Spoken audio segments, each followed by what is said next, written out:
A Secretaria Municipal de Cultura de São Paulo, através do PROMAC, Programa Municipal de Apoio a Projetos Culturais, a Sim Prop Tech e o Shopping Cidade São Paulo apresentam Conversas Artísticas. Salve, salve! Começamos agora mais um programa Conversas Artísticas. Aqui, Paulo Bonfá. E eu sou a Juliane Amaoka. A gente começa mais um episódio produzido em colaboração com o Céu Jaguaré, através da Coordenação de Cultura. Nós estamos no teatro, sobre o palco, com um estúdio móvel montado aqui, acesso gratuito não só para os alunos, mas também para suas famílias e a comunidade e com vocês que nos escutam agora. Mais um programa inédito, né? Conversas artísticas, vários episódios. A gente se dedica a percorrer as mais diferentes manifestações culturais com convidados muito especiais. E hoje é um dia de falar sobre dança. Nosso convidado Milton Kennedy já está aqui. Bem-vindo, tudo bom? Tudo bem, muito obrigado pelo convite e vai ser uma ótima troca. Vamos lá. Eu estou muito curioso para conhecer um pouquinho mais sobre a sua trajetória e para a gente contar para os nossos ouvintes também, né, o caminho que você percorreu até chegar aqui nesse mundo da dança e o que veio antes dele, o que te trouxe, né, para esse universo e como as expressões artísticas acabaram entrando na sua vida. Bom, eu comecei a dançar com 19 anos, né? Mas antes disso, eu tinha um desejo com 13, 14 anos de começar a dançar. E fazendo uma reflexão no passado, eu acho que eu comecei a dançar por timidez, né? Porque tinha uma época das grandes danceterias, dos grandes bailes, então a gente ia nos bailes, eu com 13, 14 anos ia para os bailes, daí abria aquela roda, as pessoas me empurravam, eu voltava, recuava e não conseguia dançar. Por timidez. Você gostaria de dançar? Sim. Isso tenho certeza que muita gente está se identificando, né, Juliana, com essa situação, né, de eu tenho vontade, mas acho que não é para mim, ou eu gostaria, mas acho que eu não consigo. E aí então você passou por essa etapa também. Isso, passei. E aí eu cheguei em casa, comentei com meu pai, né, e daí eu senti o primeiro preconceito em casa, né? Porque meu pai falou assim, puxa, isso não é para você, não é para dança, você não é para dança, dança não foi feita para você, porque você é homem, dança é pro feminino, então já tinha esse preconceito dentro de casa. Daí eu com 14 anos eu falei, puxa, então não dá, porque, né, meu pai era o provedor de casa e tal, aí eu esperei até 18 anos. Puxa, mas então não é nem por uma questão profissional, porque às vezes o artista fala, minha família achava que a profissão na carreira artística não era algo sério ou que poderia me dar condições de vida depois e queria que eu seguisse um trabalho mais tradicional ou estudasse uma carreira mais tradicional, né? Então, o primeiro ponto para você foi achar que dançar não é para homem. Não para mim, mas é meu pai que achava isso. Sim. O primeiro preconceito, a primeira barreira, talvez, né? Exato. Muita gente talvez esteja pensando, um filho que hoje fale, eu gostaria de dançar, também tem essa atitude. Quem dança são as meninas, balé clássico, né? E mais por essa questão também financeira, né? Porque, assim, até hoje em dia tem essa questão, assim, puxa, viver da arte aqui nesse país, como é que é isso, tal? Então tem essa coisa, assim, eu acho que hoje em dia eu entendo meu pai, né? Dessa questão desse cuidado, puxa, ele tem que fazer uma faculdade, ter uma profissão, porque essa ainda não é valorizada. E aí eu esperei até 18 anos, porque isso estava dentro de mim. Eu não pensava em ser profissional. Eu só ainda estava pensando em chegar e me soltar, né, para poder mexer o meu corpo. E aí eu comecei a fazer minha primeira aula de dança, né? Eu comecei com Afro Jazz, né, uma modalidade. E daí lá no Afro Jazz falaram para mim assim, puxa, vai fazer o jazz. Né? Que vamos separar, né? O jazz dance, que é diferente do jazz música, né? Exato. E daí, do jazz, eu também não estava querendo ser profissional ainda. Daí do jazz falaram assim, né? Puxa, Milton, ainda tem essa coisa aqui, que foi meu primeiro desconforto, um dos desconfortos que eu teve de muitos na minha vida, que falaram assim, Milton, para você poder melhorar o seu jazz, vai fazer o balé clássico. Né? E eu, sem saber essas questões estruturais, eu fui fazer o balé clássico, né? Isso com 19 anos. Aí eu estava na aeronáutica, porque eu servia o serviço obrigatório na aeronáutica por 1 ano e meio. Então eu trabalhava de manhã até mais ou menos 1 hora da tarde, e daí da 1 hora da tarde até as 11 horas da noite eu fazia as aulas. Eu fazia 5 aulas de dança por dia, 2 de jazz e 3 de balé clássico. Uau! E quantos homens pretos faziam balé clássico com você? Isso é boa pergunta, só tinha eu. E até hoje tem poucos, né, por conta dessa questão estrutural. Né? Tinha muito poucos, depois a gente pode falar sobre isso também. Claro. Mas isso é uma questão bem importante. E dos meus 19 até os 23, eu fazia 5 aulas por dia. E com 23 anos eu recebi um convite para dançar, para fazer uma aula no balé da cidade de São Paulo. Ou seja, num corpo estável, como a gente chama as companhias que têm atividade regular anual o tempo todo e que muita gente nem sabe, né? Fala, puxa, mas olha, é um espetáculo, artes cênicas, é só na sexta-noite, sábado. Exato. Você se reúne para poder fazer um espetáculozinho assim, não, uma companhia estável. Todo horário comercial nos dias úteis, tem que chegar, praticar, treinar, enfim. 6 a 7 horas por dia. Você tem uma segunda a sexta e até às vezes segunda aos sábados. Então nesse momento você está em São Paulo, recebe aí essa oportunidade. Sim. E entra.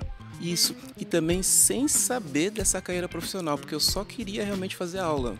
Né? Foi aí que eu comecei a perceber que eu poderia ganhar dinheiro com aquilo que eu gosto. Né? Porque até então eu estava fazendo aulas. Daí quando eu recebi o convite para fazer aula, eu entrei na sede do Balé da São Paulo, eu falei, nossa senhora, eu acho que eu estou no lugar que eu gostaria de estar mesmo. Né? Pelo convite, né? E daí eu fiquei nessa companhia desde 88 até 2006 como bailarino. Quer dizer, você teve um longo período, né, trabalhando com o corpo, coisa que as pessoas também não pensam, né? A exemplo de um atleta, né? Se Exato. Você está lá treinando, ensaiando, você tem que se cuidar, porque senão, se você se machuca, se você não se fortalece, etc., a sua carreira fica muito curta. Exatamente. E essa consciência eu comecei a tomar ali, né? Porque assim, eu tinha, né, algumas dificuldades, algumas dificuldades físicas, né, que ao longo da minha trajetória eu fui solucionando, flexibilidade, coordenação. Então com isso eu consegui me manter profissionalmente ali naquela companhia que é considerada de alto rendimento, né? Companhias profissionais são consideradas de alto rendimento. E aí eu fiquei ali até 2006 como bailarino. Daí eu já peguei o cargo de professor de balé da cidade de São Paulo. Eu fiquei lá na companhia até 2017, onde eu pedi minha transferência para da escola de dança, né? Ali do guarda-chuva da Praça das Artes, onde tem escola de dança e escola de música. E aí eu sou professor lá de preparação corporal e balé até hoje. Puxa, mas aí você, com toda essa experiência, né? Quando você fala, eu passei a dar aulas, né? A treinar outras pessoas, bailarinos, enfim, no teu ofício, né? Você pensou, por exemplo, numa atividade que eu sei que é muito importante, que eventualmente eu digo, a pessoa precisa ter experiência para poder executar como um coreógrafo, né? Alguém que desenvolve as apresentações, ou mesmo um diretor de espetáculos, né? São caminhos que somente com experiência você consegue exercer em alto nível também, né? Não, exato. É porque aqui no Brasil ainda não tem um curso de formação para professores. Na Europa tem, nos Estados Unidos tem. Então aqui a gente procura, tem cursos, né, de 1 mês, né, de férias, tal, que tem curso para especialidade de professor, mas ao longo da minha carreira, porque lá a gente fazia aula de balé todos os dias, de segunda a sexta, e ali eu fui desenvolvendo, fui vendo como é que é a metodologia, como é que são as sequências dos passos. Eu era um bailarino assim que eu tirava minhas dúvidas com os mestres, então acabava a aula, eu perguntava assim, puxa, como é que faz esse passo, como é que funciona assim? Então eu já fui, né, tendo aulas com esses professores, né? E quando eu acho que em 95 eu tive uma cirurgia no joelho, né? Eu fiquei 6 meses parado, foi aí que eu percebi assim, puxa, eu não vou dançar para sempre, eu tenho que pensar numa outra possibilidade para quando eu parar de dançar. E aí meu olhar despertou mais para essa possibilidade de dar aulas. De ensinar. E ensinar balé para mim é um encanto. né? Porque eu vejo a metodologia muito precisa, né? A sequência dos passos. Então eu me encantei, e como eu já estava me tornando um dos bailarinos mais antigos ali do balé, as pessoas começaram a perguntar coisas para mim e eu já ia falando. Então foi uma ponte que meio que automática. Uma transição natural. Isso, assim. Natural. Teve alguns, né, empecilhos, porque assim, como não tem muito curso, então realmente eu tive que perguntar para as pessoas, né? Eu ligava para outros professores para saber, puxa, que caminho que eu vou, para onde, sabe? Então hoje em dia eu estou um pouco mais tranquilo dentro desse método. E você, assim, pelo seu nível de conhecimento, você tem também o seu próprio método também de ensino. O que mudou quando você iniciou na dança, né, sem a intenção de se profissionalizar, depois teve a parte que você, de fato, se profissionalizou, e agora passando conhecimento para outras pessoas? O que mudou na dança? Eu sei que é algo muito clássico, muito tradicional, né, mas eu imagino que com o passar do tempo, assim, dos anos, as coisas mudaram. O que você pode falar de termos de tecnologia, de roupa, de sapatilha, de estilo, de música? Então, dentro do meu conhecimento, né, teve muitas mudanças, porque eu acho que, né, tem uma frase que eu escuto, né, que fala assim, que o balé é base para todas as danças. E não é bem assim, né? Porque assim, eu acho que o balé é base para ele mesmo, né? Porque mesmo assim, que antes do balé tinha outras danças, então ele não pode vir depois e ser base, né? O que eu acho é que tem outras ferramentas que podem te ajudar, que nem eu, por exemplo, fiz educação física, né? Então é um complemento para poder olhar para os corpos e poder falar assim, puxa, tenta desse jeito. Você diz a faculdade. Isso, a faculdade de educação física, isso. A escola formal, né? Educação física, que também mexe com o corpo, né? Exato. E mudou muito da minha época para cá na maneira como você trata o bailarino, né? Sabe, a pedagogia, a forma como você aborda, né? Porque antigamente os meus mestres eram muito rígidos, né? Então muitos mestres falavam assim para mim assim, Milton, você não vai conseguir dançar desse jeito, né? Muitos falaram assim para mim, desiste, né? Mas eu, como não tinha o sonho de ser bailarina, eu falava assim, puxa, eu só quero continuar. E eu fui continuando. Mas hoje em dia tem esse outro olhar assim, que a gente olha para o físico e tenta outras possibilidades, não somente pela técnica, né? Porque tem outras ferramentas, tem exercícios preparatórios antes e depois, que te ajuda a direcionar para a técnica em si. Milton Kennedy é o nosso convidado aqui, puxa, um veterano na dança já, né, com bastante história e trajetória, mas interessante você falar que você começou tardiamente, né? Muitas vezes a gente se depara com pessoas que tiveram uma carreira longa, mas que, olha, desde criança já começou por alguma razão, ou era na escola, alguém na família, ou tinha um conhecido, e aí você falou, não, eu com 19 anos fui fazer aula de dança, né? Várias pessoas podem estar nos ouvindo aqui pensando, puxa, eu tô com 20 e nem pensava que dava ainda para começar, né? Então acho que já é uma lição interessante, ainda para quem nem pensa em se profissionalizar e pensa na dança como expressão corporal, como você falou. Eu busquei aquilo para poder me relacionar melhor com as pessoas, me desinibir, né? Ter uma outra relação com o mundo à sua volta. E aí os outros estilos de dança, né? Você começou com o jazz dance, né? Você parou e se dedicou exclusivamente durante o tempo do balé ao único gênero, ou depois também, né, não dançando mais profissionalmente, mas dando aulas, olhou para cá, olhou para lá, porque esse depoimento é interessante para as pessoas saberem que um bailarino, uma bailarina, um dançarino, uma dançarina, quem dança uma coisa não dança outra necessariamente, né? Nem todo mundo pode dançar tudo, porque é muito diferente.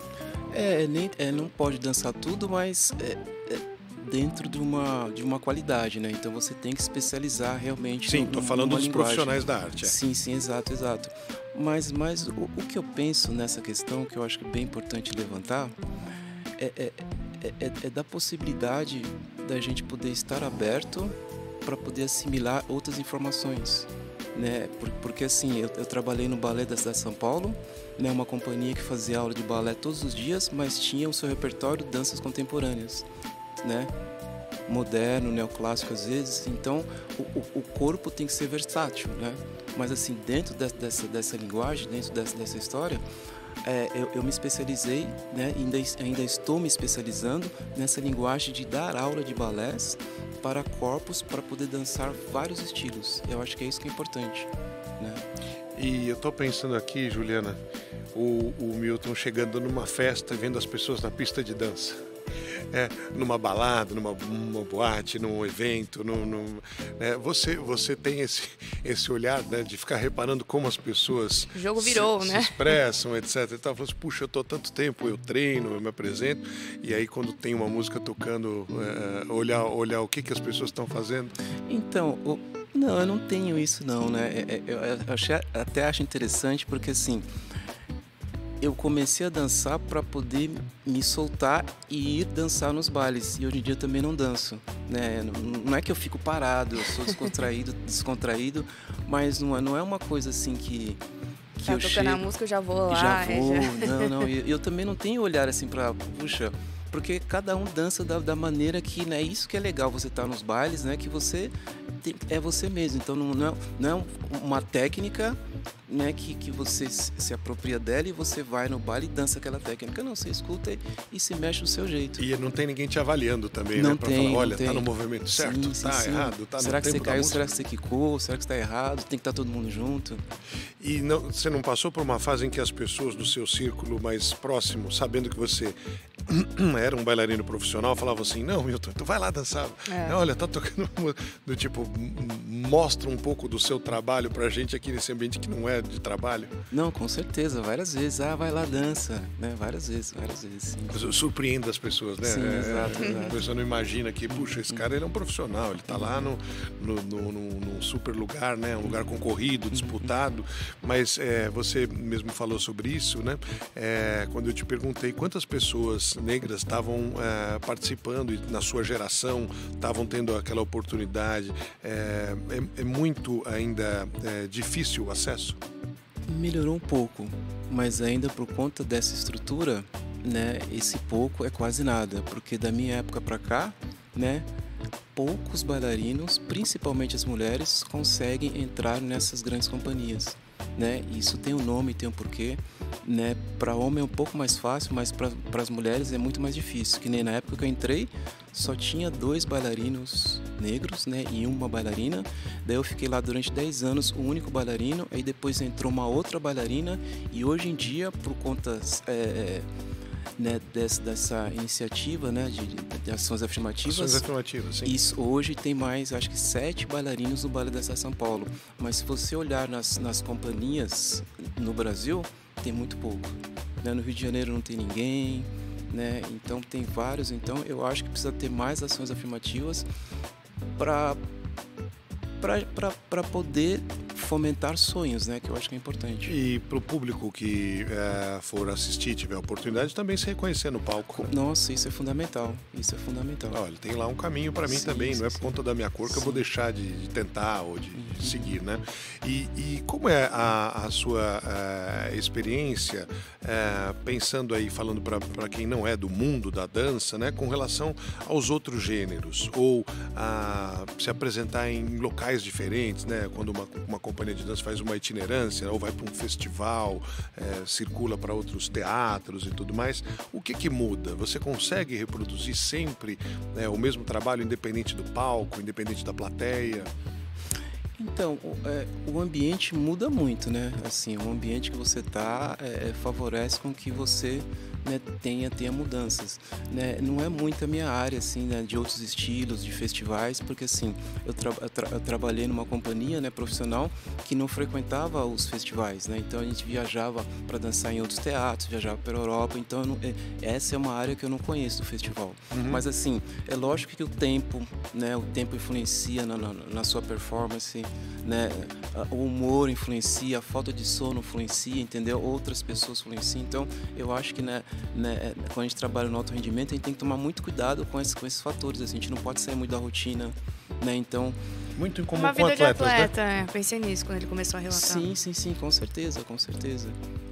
E as pessoas talvez não atentem, né? Mas para ter bailarinos no palco, tem um monte de gente trabalhando fora do palco, né? Não se faz nada sozinho. E com os próprios bailarinos, né? Eu imagino, de fisioterapeuta, nutricionista, então, psicólogo, enfim, você tem uma rede de apoio às vezes. Então, mas nesse ponto eu acho que a dança está um pouco atrasada. Pouco não, bem atrasada, porque assim, no esporte tem fisiologista, tem nutricionista, tem psicólogo, tem toda uma rede que ampara, né? Mas para dança tem só o professor, o diretor, agora que está tendo aulas de preparação corporal, agora que está tendo um fisioterapeuta, que se machucou, voltar e não se machucar de novo. Nas companhias tem, né? Um massagista, um fisioterapeuta, mas não como o esporte. Mais uma coisa aí para a gente entender de diferença, né? E de necessidade com certeza. De apoio, né? Tem muitos estudos assim do esporte que a gente pode levar para dança, né? Mas se leva muito pouco.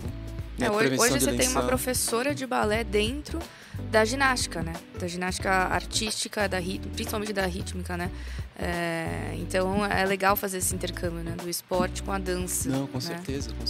É importante. A ginástica precisa de um professor de balé porque você vê os gestos que elas executam, tem muito a ver com o balé, né? Então precisa ter. Essencial.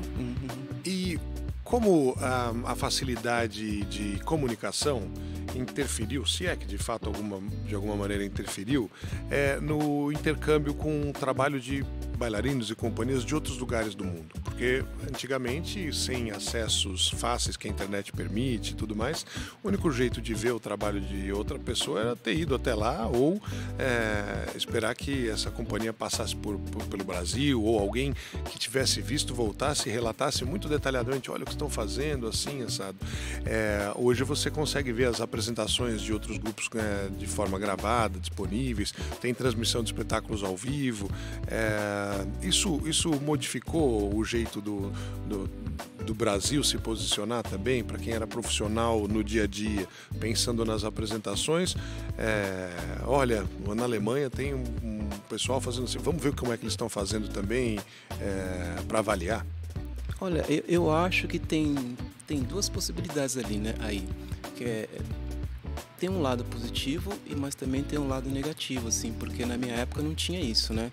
Então a gente se dedicava muito mais, né?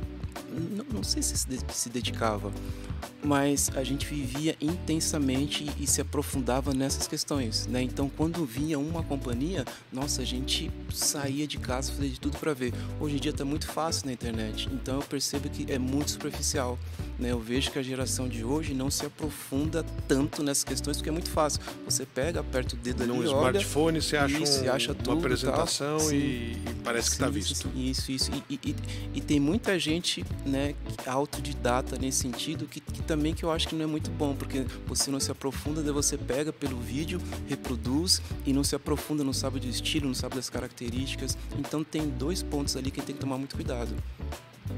Mas no espetáculo ao vivo, na experiência das artes cênicas, né, vale para o teatro, vale para uma ópera, quando você está dentro do recinto, você está na plateia, você está vendo um outro profissional, um colega, ou antigamente, como você falou, era o único jeito de ver a companhia, era não, vai ter uma apresentação, deixa eu arrumar um ingresso, um acesso para poder ir e saber o que eles estão fazendo.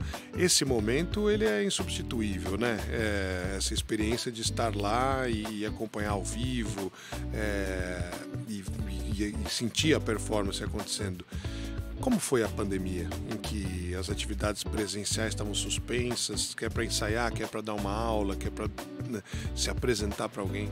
Então, a pandemia prejudicou em todas as áreas, né? Na educação, na cultura, porque assim, a dança, ela é feita no presencial, então perdeu-se muito, né? A gente dar aula online, né? Então teve uma regressão que agora que nós estamos voltando dentro de uma certa normalidade, né? Mas foi muito difícil, assim, você ver atrás da telinha, apresentar espetáculo, você poder dar aula, passar informações para as alunas e para os alunos.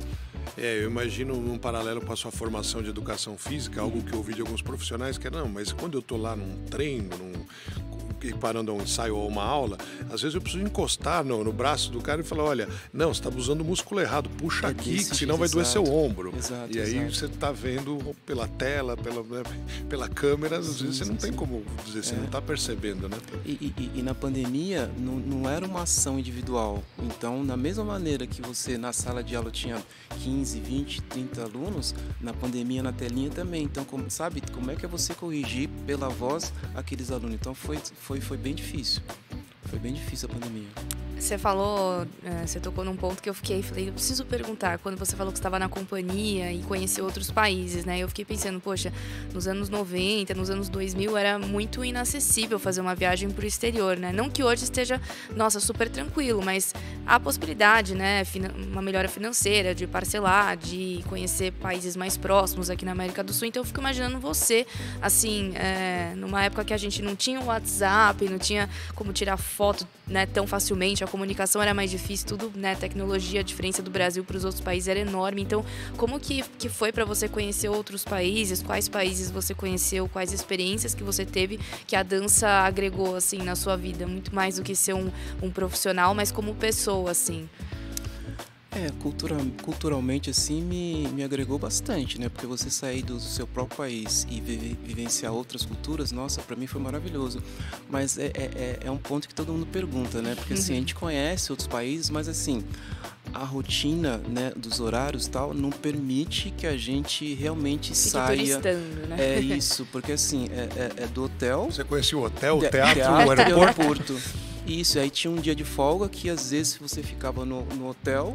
né, com as pernas para cima para poder relaxar, tal, porque não dava para você poder descansar num trem, descansar num avião. Isso, então até para poder viajar e ver outras coisas, entendeu? Então é realmente uma rotina assim, que assim, eu conheci vários países, Portugal, Argentina, Estados Unidos, né? Eu só não fui para a Ásia e para África eu fui por conta própria, assim, né? Mas assim, conheci quase todos os países da Europa. Nossa, que bacana. Então, mas assim, realmente assim, é só aquela região, sim, assim, do hotel. Uma bolha ali, né? Sim, restaurante e tal. Com uma agenda apertada ainda, Isso, 45 dias viajando. É engraçado, né? Porque para quem olha de fora parece o glamour, né? Nossa, ainda viajava, né? E ainda tinha um salário para ir conhecer outros países, mas não é um turista, né? Não é. É alguém que está lá com uma agenda, com uma rotina, trabalhando. É uma profissão como as outras. Assim, não pode bobear, né? Não dá. É interessante. Milton Kennedy é o nosso convidado, a gente está falando aqui sobre dança e sobre a experiência dele. Hoje, quando você recebe um aluno, já é alguém iniciado, certo? Uma aluna ou um aluno? Ou você tem pessoas saindo do zero, de alguma forma, chegando até você? Então, porque eu trabalho na escola de formação e também dou aulas fora, né? Na escola de formação entra crianças que não sabem nada. A partir de 9 anos, elas só têm um desejo, né? E aí começa a formação, né? São 9 anos de formação. Então a gente pega pessoas assim, o corpo docente pega alunos, né, que estão começando do zero. E o quanto o biotipo, o formato do corpo, né, ele é importante hoje, né? Porque em algumas modalidades de dança as pessoas querem romper com os padrões, né? O balé clássico, as pessoas pensam na cabeça até o estereótipo europeu, uma mulher longilínea, branca, com o braço comprido, perna comprida, magra e a vestimenta tradicional. Isso mudou ou ainda dependendo do corpo você vai ter maior ou menor chance de sucesso em um tipo de dança? Então, eu não acredito muito nessas questões, assim, porque eu acho que se a gente começar a olhar para esse lado, a gente vai ver muito preconceito, muita discriminação. E é por isso que não tem pessoas negras, indígenas, né, nas grandes companhias, porque assim, né, dentro do balé clássico, se você fechar o olho e pensar num bailarino, quem que você idealiza? Né, aquela pessoa branca, magra, longilínea, e num país... Que essas pessoas são a minoria da minoria. Exato. Então, por isso que eu acho que tem que mudar isso para que mais pessoas tenham acesso, porque eu acredito, né, que a técnica, né, do corpo, eu acho que você tem que trabalhar as capacidades, né, e as capacidades, elas são treináveis, né, então se você treina, eu acho que você pode chegar lá. né? Então eu acho que se você já colocar no inconsciente aquele preconceito que aquela pessoa, que aquele físico não pode, você priva aquela criança de não realizar os seus desejos, entendeu? Os seus sonhos. Então eu acho que é bem importante a dança olhar para isso, né? E começar a quebrar padrões, né? Padrões vindo, sei lá. Não é pelo seu peso, pela sua altura, pelo seu cabelo e por aí vai. Não. E primeiro eu acho, né, que a gente tem que olhar para o físico e ver as capacidades. Puxa, porque todo mundo nasce com as capacidades, né? Flexibilidade, coordenação, agilidade, explosão muscular. Então, como é que é você poder melhorar essas capacidades? Porque daí a habilidade que é ensinado, que a dança, ela encaixa mais fácil. Se você melhora as capacidades, você consegue fazer, né, as outras atividades com melhor qualidade. Né? Porque assim, a dança pela dança, aí fica muito difícil. Então, por isso que precisa, né, ter esse olhar. Por isso que eu acho que hoje em dia a dança está um pouco atrasada nessa questão, porque assim, se tivesse um fisiologista, se tivesse um preparador corporal, se tivesse um nutricionista, tudo isso ia ajudar a potencializar mais, né, essa criança que quer dançar. E você, no projeto que você tem, né, você estimula isso, esse conceito da dança para todos, da dança também não só voltada para a gente vai descobrir um grande bailarino, uma grande bailarina, mas por formação, né, humanização dessas crianças. Queria que você falasse um pouco do projeto. É porque esse projeto é uma ação afirmativa que eu falo, né? Porque de tanto que eu passei as minhas dificuldades, sabe? Né? De tanto eu ouvir as pessoas falarem, puxa, Milton, você não tem condições, e pela minha trajetória, né? Essa escola é preferencialmente para pessoas pretas e indígenas e não negras de baixa renda. Né, porque por conta dessa estrutura... O nome do projeto, para as pessoas que estão ouvindo a gente conhecerem. Isso, Ayodele Balé. Ayodele Balé. Isso, Ayodele Balé, isso. É o nome iorubá, né, que significa... Ayodele significa alegria voltou a casa. Né? Então, é bem importante isso, porque assim, nesse projeto, o mais importante é as crianças vivenciarem as diversas danças. E daí, aquelas que querem se profissionalizar, é um outro caminho, entendeu? Então, por isso que a gente tem que... Você está falando sobre oportunidades, né? Sim. Primeiro, assim, é despertar sonhos, não ter frustração, entendeu? Abrir o leque e fazer as possibilidades. E muita gente, depois de passar algum tempo, né, na mesma profissão, acaba, como posso dizer, ficando saturado, né? Você ainda sente prazer em dançar? Você tem os momentos que você fala, agora eu vou treinar aqui, eu vou fazer... Não estou dizendo ensinar movimentos para alguém que é aluno seu e eventualmente precisa ver a execução para fazer igual ou para mudar aí um movimento. Mas a tua relação com a dança, como ficou? Puxa, eu nunca me senti saturado, assim.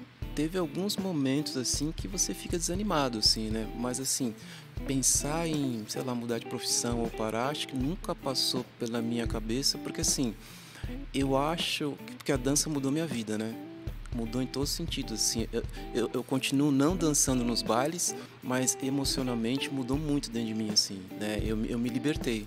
Né? Então eu acho assim que eu sempre tenho, né, uma criatividade, sempre tenho vontade de estar, principalmente, né, fazendo essas ações afirmativas, né, que eu acho que é uma coisa que me alimenta bastante. E assistir. Eu brinquei do baile, né? Brinquei da festa, etc, né? De olhar os outros e tal, mas quando você frequenta ou está numa sala de espetáculo e tem um espetáculo de dança, é algo que ainda te atrai ver os outros dançando? Nossa, com certeza, porque assim, eu participei do processo, né? Porque às vezes tem pessoas que só vê o processo final, que é aquele espetáculo lá, então você vê toda a dedicação para chegar lá e tudo que envolve, né, a caixa preta, o teatro, nossa, quando eu vejo um espetáculo, nossa, me emociona muito. E quando você vê um espetáculo de um aluno, de uma pessoa que você viu ali se formando, também tem essas histórias assim? Nossa, mais ainda, porque assim, né, é gratificante você ouvir um aluno falar assim, puxa, professor, muito obrigado. Muito obrigado, aquele momento, aquela fala mudou minha vida. Então, para mim é maravilhoso, porque assim, eu também vim de um lugar que os professores falavam, e as professoras, os grandes mestres, né, e mestras, falavam coisas que me magoaram muito. Então, hoje em dia, como é que eu motivo as pessoas a continuarem, né? Dentro do rigor técnico, entendeu? Então, ouvir uma criança, né? Puxa, eu consegui entrar em tal lugar, nossa, vem me assistir, entendeu? Depois eu vou lá na coxia, dou um abraço e falo, nossa, professor, muito obrigado. Nossa, isso não tem preço. E nós temos algum centro que está muito à frente dos demais, falando no mundo, né? E aí especificamente na dança, tem algum polo que ou porque investe mais recurso, ou porque tem mais espaços para as companhias de dança, etc., que está mais avançado que os demais, fora aqui do Brasil? Em que patamar que a gente está? Pela tua experiência, você diria que nós estamos hoje em que divisão da dança? Puxa vida, eu não sei essa informação assim, porque não está no meu conhecimento, mas assim, eu gosto muito do Netherlands, né, que eu acho que eles fazem um trabalho muito legal, né, que fica na Holanda. Sim. Né, eu gosto muito do Juilliard School, né, nos Estados Unidos. Então tem algumas instituições, né, que são muito boas, assim, a escola de dança onde eu trabalho, né, faz uma ação muito legal. E para quem tem filhos, para quem tem irmão mais novo, para quem está cuidando de neto, está ouvindo a gente aqui, está pensando, bom, eu não vou dançar, ou não, por alguma razão não tenho tempo, ou não é para mim, mas eu tenho crianças e jovens em casa. Como identificar alguém que eventualmente não vai espontaneamente falar, eu quero dançar, ou me levem para uma aula, ou gostaria de frequentar ali alguma escola, ou pelo menos ter, como você falou, um teste, né? Fazer uma experiência. Qual que é o caminho, né? Acho que o primeiro é não reprimir, né? Sim, Essa acho sim, que talvez sim. é a primeira coisa. Mas acho que não tem um caminho, né? Porque eu acho que é uma profissão, um gostar como todas as outras. Que eu acho assim que uma criança ela tem que fazer atividade física, né? E aí eu acho que a família, o pai ou a mãe, tem que ficar atento a isso, né? E puxa, colocou na natação, tá gostando, deixa. Colocou na dança, tá gostando, deixa. Não tá gostando, tira. Entendeu? Então acho que não tem uma fórmula. Né? Porque eu acho assim que na dança tem que ter as capacidades, sabe? Capacidade emocional, capacidade cognitiva, o amparo da família. Então, se a criança tem isso, ela vai despontar em qualquer profissão. Não precisa ser necessariamente na dança, porque não é igual ao futebol, assim, que tem aquela peneira, né? Que vai. Então, eu acho que é um despertar natural, né? Porque a gente olha uma criança, né? Que a gente às vezes ela não sabe pedir. Então, porque ela não sabe o que ela quer.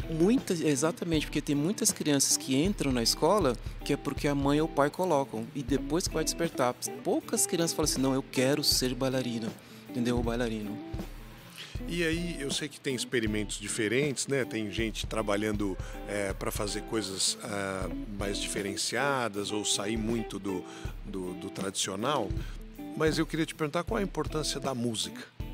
Porque as pessoas pensam em bailarinos, bailarinas ou dançarinos, dançarinas, mas é a música que acaba conduzindo as coreografias ou acaba dando o tempo dos movimentos, etc. E eu quis dizer que tem gente tentando fazer balé sem música até, sim, né? Só tem. Com ritmos, com efeitos sonoros, né? Sem realmente uma trilha sonora. Como é isso para você? Quando você começou a descobrir o interesse, né, pela dança, era vinculado à música ou não? Era totalmente descomprometido? Se esse estilo com essa música, então é essa música que vai. Então, é porque você fez uma pergunta, porque eu não sou coreógrafo, né? Porque eu acho que... Não, mas até para você como bailarino mesmo, sim, né? Sim, sim. Momento que te levava para o palco, sim. Diferentes músicas, diferentes obras, né, para dançar. Exato. Mas falando, porque eu acho que a música é bem importante, porque a música é que dá essa parte artística, né? Até a dramaturgia, até, sei lá, a intenção do movimento. Então a música é fundamental, né? Eu percebo assim que tem coreógrafos que eles não montam a coreografia sem ter a música antes, né? Porque a música é que inspira. E tem coreógrafos que não, que montam o exercício e a música vem depois e vai encaixando. Mas a grande maioria dos coreógrafos pegam a música, essa música e vai inspirando. Eu, por exemplo, quando eu fazia aula, né? Até hoje, quando eu dou aula, assim, tem algumas músicas, né? Algumas músicas de balé que me encantam, que nem, por exemplo, Adágio, a música lenta, entendeu? Então tem um passo na barra, que é frappé, que é a música rápida. Então tem umas nuances que eu acho que só a música dá, né? E como que é essa parceria coreógrafo com o bailarino? Porque uma vez eu entrevistei a Rebeca Andrade da ginástica e ela falou que quando o Rony, o coreógrafo, ofereceu o baile de favela, que aconteceu tudo aquilo na Olimpíada, ela teve uma certa rejeição. Ela falou, não gostei muito. Ele falou, não, calma, ouve, pensa nos movimentos. Então, às vezes não é logo de cara também, né, que você vai casar tudo ali e achar que é uma boa ideia, né? Então, quando eu dançava, não tinha essa questão assim dessa parceria com bailarino e coreógrafo. Ele vinha, montava a coreografia, você poderia gostar ou não. Era mais ou menos assim, executem. Mas isso é frio assim, mas eu acho interessante, porque eu como artista, eu me preparava fisicamente e a minha intenção era doar meu corpo para alguém utilizar dele para poder criar movimento. Então já está preparado para isso, né? Então você se sentia meio desafiado também a poder estar em condições de executar algo pensado por um terceiro?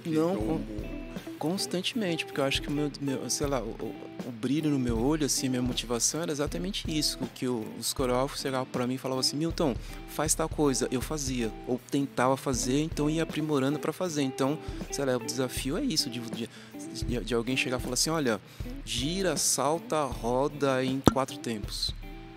Que se a gente for traduzir para o público leigo, fazer esses movimentos em 4 tempos é literalmente o movimento de uma música, é o tempo do gesto da dança, o que são os 4 tempos? As duas coisas juntas, é você utilizar a música, né, no tempo que é pedido. Né, que nem, por exemplo, sei lá, pro esporte, uma corrida de 100 metros, né, 10 segundos. Então, como é que é você fazer um movimento ou vários movimentos em 10 segundos? Para mim, seriam talvez uns 45 segundos, né? Mas para o Bolt e para os profissionais, 10 segundos, né? Sim. Essa é a diferença também, acho que da pessoa que está lá assistindo, imaginando o movimento, sem entender a complexidade e a dificuldade de execução, né? Quando você não tem a noção nem a experiência de tentar, né? Sim, mas 10 segundos para fazer vários movimentos é muita coisa. Concordo. E colocando a música junto, dá para fazer vários movimentos. Concordo. E nós estamos caminhando para a reta final do nosso papo, Milton. Milton Kennedy, nosso convidado aqui no Céu Jaguaré, hoje falando sobre dança conosco. Como é o trabalho coletivo? Né? Porque a gente está falando um pouco sobre o preparo, sobre o que a pessoa teve, a trajetória de cada um, mas aí você chega lá para integrar um grupo, né? Uma companhia. Tem pessoas com idades diferentes, com formações diferentes, e aí você tem movimentos que eventualmente, né, você está em conjunto, tem momentos que você está sozinho, tem momentos que tem uma quantidade maior de artistas no palco. Como é que é a convivência, né, com pessoas que estão lá treinando todo dia, com horário para chegar, com horário para sair, cada um com a sua vida e seus problemas, mas formando um time ali? Então, por isso que eu falo, né, que a dança ela tá um pouco, né, atrasada nesse sentido, porque assim, tá no coletivo, né, é uma relação, né, então é difícil, né, você, como você falou, puxa, tem alguém que está com problema, outra pessoa, sei lá, o filho ficou doente, porque assim, tem várias mães, tem vários pais e tal. Então eu vejo que a função do diretor, até o coreógrafo, ele é muito psicólogo também, né? Como é que você vai administrar os conflitos, né? Puxa, chega quinta, sexta-feira, tá todo mundo cansado, né? Eu que dou aula de balé, como é que eu vou dar uma aula, né? Onde eu chego para dar aula todo motivado, daí eu vejo que, puxa, teve um ensaio muito puxado no dia anterior, então eu acho que a gente tem que administrar isso, né?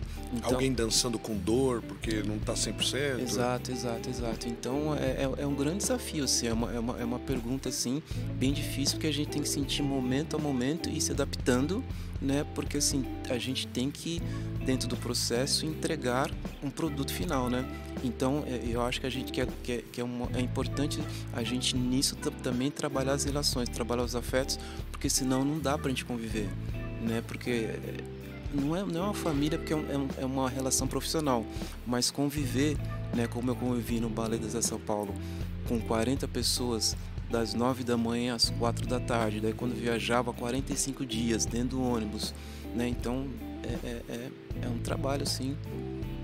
Eu me lembrei agora de um diretor de teatro que comentou conosco num outro programa que ficou 7 anos em cartaz, com um elenco que um não gostava do outro. Que ele falava assim, olha, tudo bem, vocês só não podem brigar. Vocês não precisam ser melhores amigos, e que no palco funcionava, mas fora do palco ninguém queria falar com ninguém, ninguém queria encontrar ninguém, era assim, olha, vamos pro pá, acendeu a luz, maravilha, entregamos, saiu, era assim, cada um por si. Então, mas por isso que eu dou valor, assim, né? Não é que é mais ou menos, mas assim, o processo é muito importante, né? Porque esses finalmente, assim, de repente, às vezes acontece de bailarino não se falar, tal, e daí a gente olha, senta para ver o espetáculo, vê todo mundo lindo, maravilhoso, mas às vezes tem as suas desavenças, né? Então, como é que nesse processo a gente poder trabalhar isso também? Para continuar existindo como coletivo, né? E coletivo e respeitando o ser humano, né? Respeitando a pessoa que está do seu lado. Você tem algum ídolo ou alguma inspiração específica na dança? Alguém que você tenha tido como marcante? Poxa, para mim foi importante ver essa pessoa, ou conhecer, ou trabalhar com ela? Puxa, tem vários, assim, né? Mas eu vou falar uma, assim, que no momento da minha vida, assim, tem me encantado bastante, que é a Mercedes Batista. Ela foi a primeira bailarina negra a ingressar, né, a integrar o corpo de baile do Teatro Municipal, né, do Rio de Janeiro, né? Acho que em 1946. Né? Então, eu tenho estudado ela, assim, eu acho bem importante essa figura, porque, assim, eu acho que foi ela que abriu as portas para outras pessoas negras estarem onde estão, né? Muito legal poder terminar o programa assim, né? Porque o tempo passou, Juliana. Sim, passou rápido, né? Mais uma vez, obrigada, viu, Milton, por ter passado tanta experiência como professor, como profissional da dança, né? A gente aprendeu muito aqui com você. Obrigada por ter vindo até o CEL também. Acho que é um ambiente que já nos inspira a aprender, a compartilhar, a incentivar o conhecimento, né? A prática esportiva. Então, agradecer também todo o suporte do CEL Jaguaré para mais um episódio de Conversas Artísticas. Obrigado, Milton. Obrigado, eu que agradeço. Obrigado a vocês que nos ouviram e até o próximo programa. Apresentação: Secretaria Municipal de Cultura de São Paulo, através do PROMAC, Programa Municipal de Apoio a Projetos Culturais, Sim Prop Tech e Shopping Cidade São Paulo. Você ouviu Conversas Artísticas.